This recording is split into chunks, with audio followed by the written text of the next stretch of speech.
বসে গিয়েছি এখন আমি ঘিয়ের বাতি, এইটাতে ঘি শেষ হয়ে গেছে, ওইটা থেকে নিতে হবে।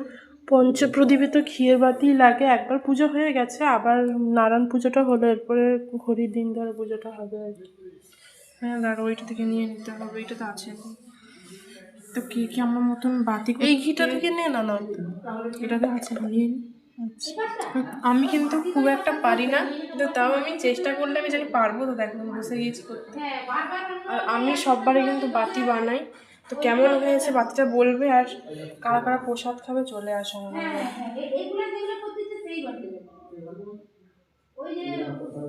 আর তোমরা কমেন্টে বলবো তো ঠিক হচ্ছে নাকি করাটা। আমি কিন্তু ঠিকভাবে পারি না, তাও একটা করছি আর কি।